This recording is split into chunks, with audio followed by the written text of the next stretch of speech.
Okay, so another video. Really great idea, and it kind of is a play on what I talked about in the last video about the guy that approached me at 24 Hour Fitness. But I need help! Okay, first of all, I asked him to come and say hello. What did you just say? I don't think that they heard you. Tell them in the camera. But I just already said down loud. You said it loud? Like this. Eat healthy! Eat healthy. Did you get that? Okay, good. High five. Because what? You just finished your what? What did you just finish eating? My banana. His banana. Yes, babe. Okay, can you give me a minute? High five. High five. Right here. High five. Okay, cool. All right, give me a minute, okay? Okay. Awesome. Love it. Okay, so glad you guys got to see him again. I've been begging him to do a video with me. Okay, so getting back to what I was talking about. But also eat strong food that makes you healthy. You got it? Good. Okay, take a note. So basically, in the last video, I briefly, for a second, talked about a guy that came up to me at the gym, and he asked me, what am I training for?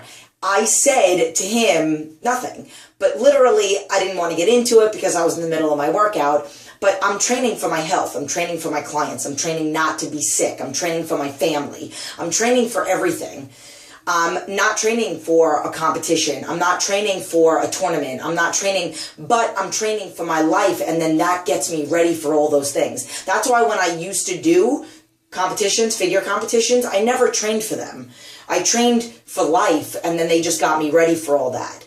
And I'm going to get into the two subjects of what the comments, because I still have a list of comments, ideas that people gave me, and there's two specific that I'm going to get to.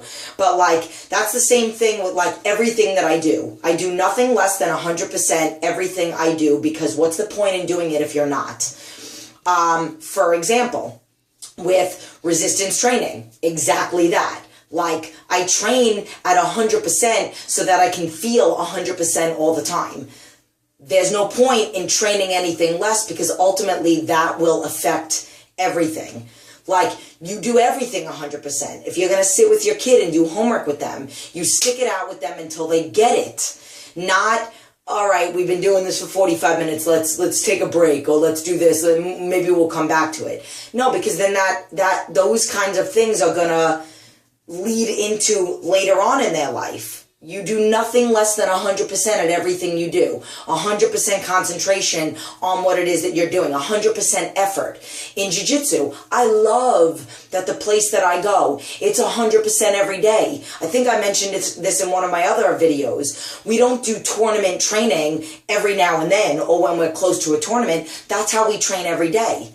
And that's how we should. Nothing less than 100% when we're doing the move. So even when we drill the move, and literally there's a quote out there, and and this could be in reference to anything, where they say, don't fear the man that knows 1,000 kicks, fear the man that practiced one kick 1,000 times.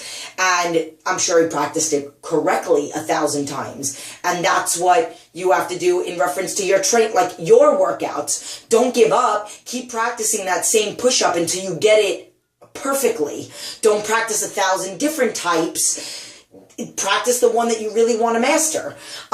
When you are doing something, do it at 100%. For example, and I'll just use jiu-jitsu as an example, if we're drilling 20 arm bars on the left arm, 20 arm bars on the right arm, you don't half a dollar, you do it. Because if you half it in your warm-up, you're going to half it when you're rolling. And then when you're rolling in class, or when we're doing class, like, we go at 100% because we need to go at 100% all the time. If we eat right and train the right way, then we are capable of doing that. In our workouts, if you eat right and train right, every single workout you can give 100%. That's why I say that I don't cheat. Because I don't cheat, because I don't have to work. I don't want to have to work like 80% because I feel like crap, or 70 or 50% because I feel like crap from eating bad. And all those things, I cannot work to 100% of my capacity in my workout. Maybe I'll be able to lift 50-pound dumbbells, but today I'm only lifting 40 because I feel like crap from the day before. There's no point. everything needs to be 100% or nothing less. There's no point in doing something if you're not going to do it all the way. That's the same thing with eating healthy. You can't eat healthy for 3 days and then eat like crap for 4 days. There's no point in you doing that eating healthy. Those 3 days of it. I mean, there really isn't. Okay, so now getting to the 2 points of the 2 questions, the 2 things that I'm addressing in this video, and we're already at 5 minutes. Wow, can I talk? So one person asked me about like a goal and what would be like a good way to indicate what your goal is and what would be a good goal, and then what do you do when you maintain your goal? And then somebody else asked like how to track their own progress. People are seeing changes and they're making compliments to them, but every time they look in the mirror, all they see is their flaws. So let's go back to the first one.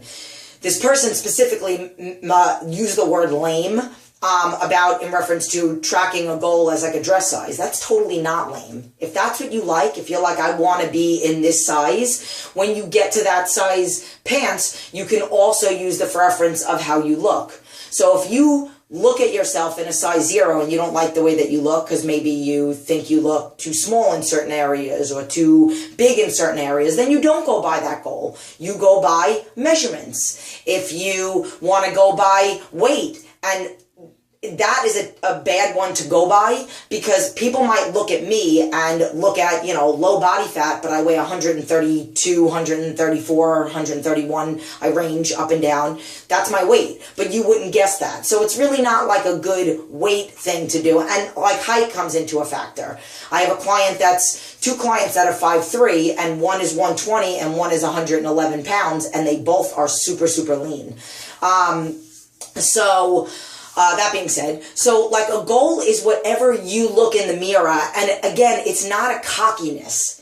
So when I look in the mirror, I can see things that I don't like about my body, but I can care less about them because I'm overall happy with all the other things, which is what I talked about in the last video.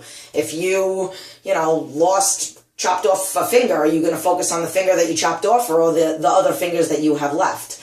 So ultimately, I'm happy. If I wanted to say I want to cap out my shoulders a little bit more, then I'll work on that, but I'm not going to be all negative about it. If I want to, I can comment on the fact that I have no hips and I'm pretty much square. I have a little indentation right here.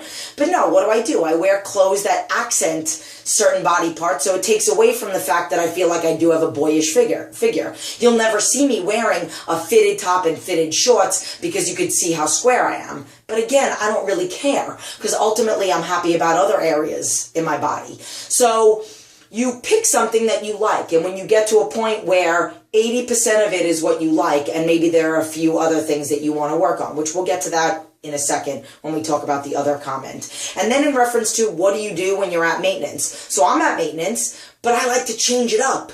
And I like to try something new and do a different combination of exercises and see, if I do this exercise after this exercise, can I lift just as heavy? Do I see any changes in my body when I do this movement? Can I lift heavier? Can I try a more advanced move? Can I get a little bit higher? Like, there's no such thing as maintenance. There's no such thing as standing still. Like, really, you can always get better. It might not be a physical thing. I might not say I want to look better. I might just say I want to do a little bit better in this. That's what maintenance is. And then maintenance is still working hard on maintenance because life is, take it to a career. Let's just say you want to own your own company and you have to do a lot of hard work to own that own company. But when you own the company, do you sit back and rest? This is perfect. I fully just pulled this one right out of my butt. That is a perfect analogy. You don't have to rest. You cannot rest when you own that company. You still have to work hard. Just as hard, just a different kind of hard. Because now you have to maintain this business. Now you have to maintain clients if that's what it is. You have to maintain, let's just say if you own a business on sales or on real estate or on, you own your own company, you invented something. You have to maintain and you have to grow. You have to come up with new inventions. We could always grow. I've been a personal trainer since 13 years now. I have to. Every 2 years, I have to keep my certification up. Every 2 years, I have to get CECs. I have to pay money to learn more, grow, go to different seminars for fitness, and always make sure that I keep up my things. Like, a trainer, you don't like get your license and then that's it. You don't have to maintain it. There's a reason why they want trainers to get CECs and they can't let their certification expire and they have to keep it up to date. There's a reason for that, because we all need to grow, because things change. People learn new things. Same thing even with nutrition. That's why I have all these different certs. Like, I have a personal training cert, but then I have all these specialties. I have 3 different certifications in personal training, 2 different personal certifications in pre and postnatal, a specialty certification in sports nutrition, older adult and youth. So I've trained a 13-year-old and I've trained an 81-year-old. Like, we always need to grow, and that's where it comes to, there's no such thing as maintenance. You're always growing, always getting better, but you need to, at some point in your life, you need to be happy with where you are and now just work hard to maintain it. Career, fitness, and health. And then getting back to the person that asked about, you're seeing yourself in the mirror, but all you see is that people are complimenting you, but all you see is your flaws. So 2 things, and this I do with my clients. Number 1, take that word out of your vocabulary. You don't have flaws. You have room for improvement. You have to look at everything you say. It's like when a new client comes into my studio and they're like, I'm so weak. I said, no, you're not weak. You're getting stronger. It's the way you say it. So you don't have flaws. You have areas where you want to improve. It's a more positive way to say it. Like, even the law of attraction, you have to get out of debt, but you're actually attracting debt. So instead of thinking I have to get out of debt, think I have to make money. Like, that's literally the way you think of things. You should take pictures. You see yourself every day. My clients see themselves every day. Yesterday, I just did pictures for 2 of my clients in their first month. So we do measurements and pictures every month and weigh-ins every week. And I posted it. One of them did measurements and 2 of them did pictures. And one was 5 weeks and one was 4 weeks. And